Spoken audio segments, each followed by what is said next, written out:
આજે મારી ઓપીડીમાં એક ચોંકાવનારો કેસ આવ્યો. હવે એને લઈને મારા મનમાં તરત જ સવાલ થયો કે લોકો શું આજે પણ આવી માનસિકતાથી જીવે છે? અને જો આ વિડીયો જોઈને તમને પણ મનમાં આવો સવાલ થાય તો મારી જોડે જરૂરથી શેર કરજો. આજે મારી ઓપીડીમાં એક લેડી એના સાસુ જોડે ડિલિવરીના 20 દિવસ પછી નોર્મલ રૂટીન ચેકઅપ માટે આવ્યા.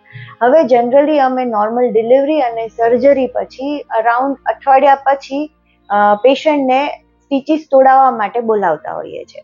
હવે એમનામાં એવો રિવાજ હતો કે ડિલિવરીના 20 દિવસ સુધી ઘરની તો શું રૂમની પર બહાર ના નીકળવામાં આવે, એટલા માટે એ લોકો અત્યારે રૂટીન ચેકઅપ માટે આવ્યા. હવે આ લેડી પ્રેગ્નન્સીના 9 મહિના સુધી એકદમ રેગ્યુલર રૂટીન ચેકઅપ માટે મારી પાસે આવતા હતા. મેં એમને હંમેશા સ્માઇલી ફેસ અને પોઝિટિવ એનર્જી જોડે જોયેલા. હવે આજે મેં એમને જ્યારે જોયા ત્યારે એમનું મોઢું એકદમ મૂંઝાઈ ગયેલું હતું, એકદમ બોડી વીક થઈ ગયેલી હતી અને આંખોના નીચે કાળા કુંડાળા થઈ ગયેલા હતા. એટલે એમને જોઈને મેં તરત જ પૂછ્યું કે શું થયું.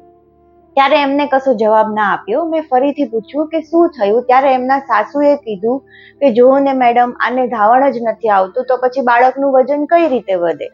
અને આ સાંભળીને બેનના આંખમાંથી એકદમ આંસુ આવવા માંડ્યા.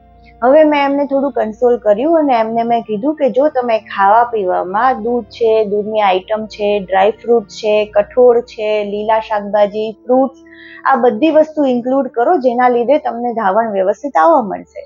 એ સાંભળીને એમના સાસુએ તરત જ કીધું કે ના હો મેડમ, અમારામાં તો ડિલિવરીના મહિના સુધી ખાલી રોટલો અને અથાણું જ આપવામાં આવે. હવે આ જાણીને મને શોક લાગ્યો કે શું ખરેખર લોકો હજુ બી આવી માનસિકતામાં જીવે છે. હવે એ વાત જરૂર વિચારવા જેવી છે કે જો માતા જ પોષણયુક્ત આહાર નહીં લે તો પછી બાળકને કઈ રીતે મળશે. અને જો આ રીતે ડિલિવરી પછી રૂમમાં જ એકલા રહેવાનું થાય તો પછી એ સ્ત્રીની માનસિક સ્થિતિમાં કેવી અસર થશે.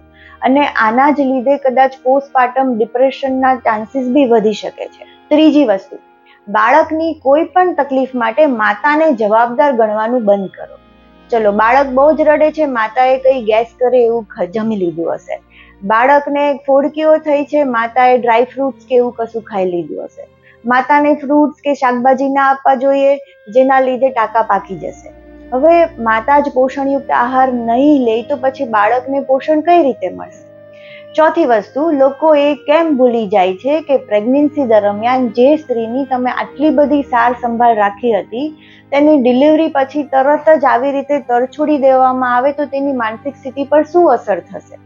લોકો એ કેમ ભૂલી જાય છે કે એક ડિલિવરી પછી જેમ નવજાત બાળકનો જન્મ થાય છે તેમ એક સ્ત્રીનો પણ માતા તરીકે પુનર્જન્મ થાય છે. એને પણ તમારા એટલા જ સાથ સહકારની, પ્રેમની, હૂંફની એટલી જ જરૂર છે જેટલી એક નવજાત બાળકને જરૂર છે. જો આ વિડીયો તમને યુઝફુલ લાગ્યો હોય તો તમારા ફ્રેન્ડ્સ અને ફેમિલી જોડે જરૂરથી શેર કરો, જેના લીધે એમને પણ આ વિશેની યોગ્ય જાણકારી મળે, સમાજમાં પોસ્ટપાર્ટમ ડિપ્રેશન જેવા કિસ્સાઓ ઓછા થઈ શકે અને સ્ત્રીઓ પ્રત્યે આદર અને પ્રેમ ભાવના વધારો થાય.